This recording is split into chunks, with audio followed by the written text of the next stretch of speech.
How do you practice to get to Carnegie Hall? Advice to students using the Livianu method for developing a musical ear. Part 2. What is a dedicated and serious practice?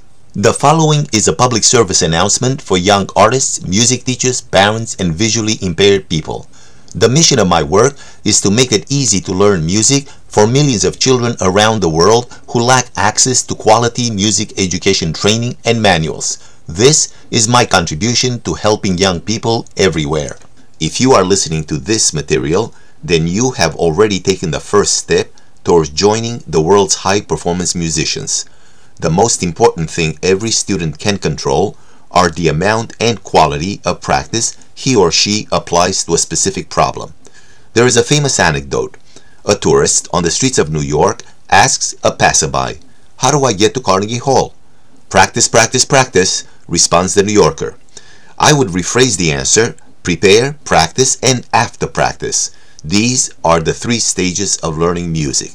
Knowing that you have to practice is only the beginning of the journey. How to practice is exactly what I will discuss with you today, so you can really get to Carnegie Hall, Juilliard, or Broadway as an accomplished artist in any genre of music. With this in mind, I will share with you my thoughts on how and why anyone that has a strong desire and willingness to work hard and smart can develop a phenomenal musical ear and become a world-class musician. Part 2. What is a dedicated and serious practice? 20. The student should practice deliberately, not just go through the motions. This means making an intense effort to think through what you're hearing or singing. 21. A well-tuned ear is the result of a lifelong commitment to improve this skill. Without a well-developed ear, you cannot rise to the higher levels of musical understanding and performance. 22. Practice makes perfect is a great slogan and very popular. However, it is a very general and vague concept. When you practice deliberately, you are involving all your mental and physical abilities for one goal only: to master a particular detail, in our case, training your ear. 23. Deliberate practice takes a huge toll on a student's psyche because focus and concentration are stretched to the maximum. This is why intense practices should be short, not more than 30 to 45 minutes. The student needs to develop stamina.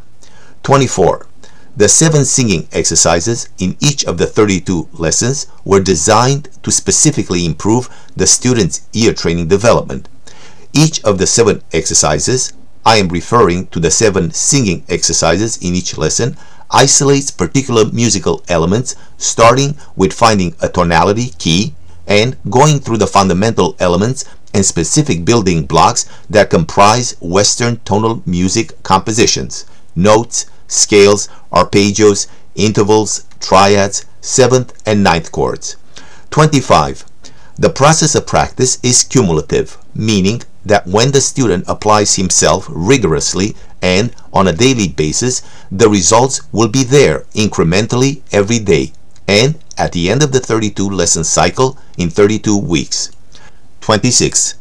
The wonderful advantage of practice versus live performance is that practice can be repeated over and over again until the student gets it right, without the pressure of an audience.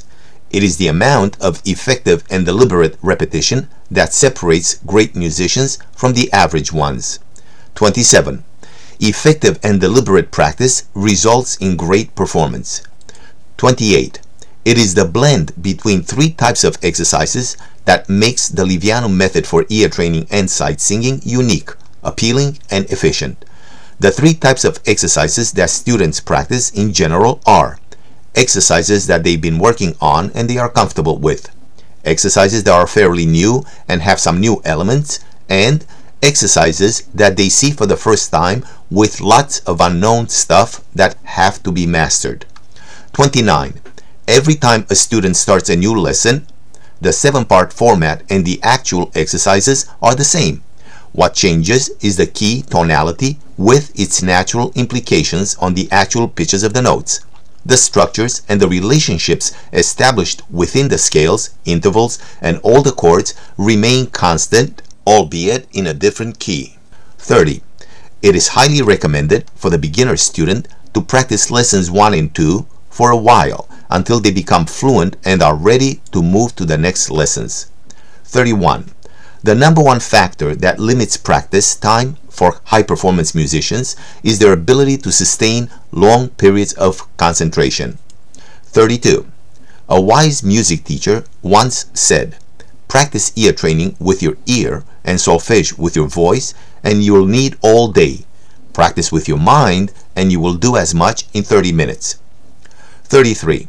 Accept the fact that practice is not much fun. It is tedious, boring at times, and inherently not enjoyable. It is darn hard. On the positive side, most people won't do it, so your determination to do it will distinguish you even more so. 34. When the principle of deliberate practice is taken to a higher level of commitment and passion, it will produce extraordinary achievements. 35.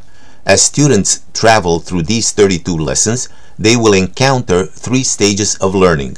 Stage 1, where a lot of new rules and facts need to be learned. This requires a great deal of attention. Stage 2, where the student will notice the similarities between the lessons and will start to coordinate the acquired knowledge, will start linking ideas and gain fluidity in identifying, recognizing, and understanding various musical events, pitches, intervals, chords, etc.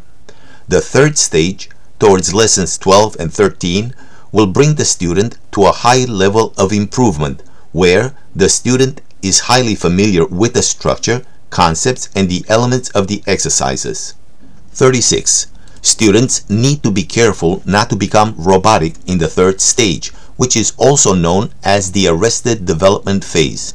Great musicians do not allow themselves to enter the robotic automaticity zone because they continuously seek to improve their skills, be it recognizing sounds or performing a particular exercise. 37. This is the positive effect of continual deliberate practice. High performance practice is always conscious, deliberate, and controlled, not robotic or automatic. 38.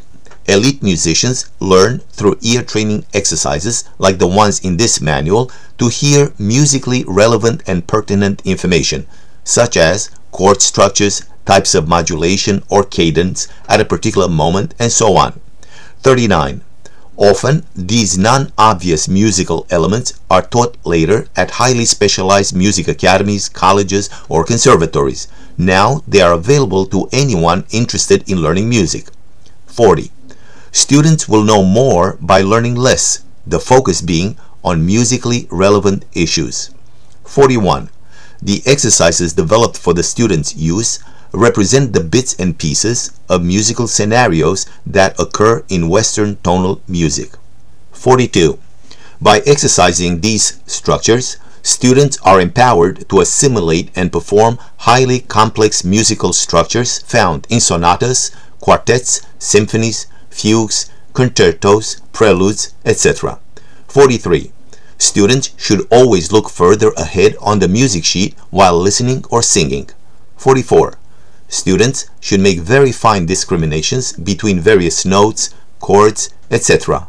And 45. These critical skills are the result of serious training and dedicated practice. One more thing. Keeping things simple and clear is an important element of the Livianu method for ear training and sight singing. Please remember, learning music starts with singing, and dedicated practice makes perfect. Have fun and sing the music. If you have questions, ideas, or comments, send me an email to david@livianu.com. Livianu is spelled Livianu. I would love hearing from you. Thank you for listening. I wish you great results and good luck on your road to success. This is David Livianu. The 32 lessons in audio format, together with the free PDF manuals, can be streamed or downloaded from Google.Play, Amazon, or iTunes by searching in the Google browser 32 Lessons for Ear Training and Sight Singing by David Livianu. A PDF transcript of this audio is available for download at Google.Play Books. You can find it by Googling the title Part 2, What is a dedicated and serious practice?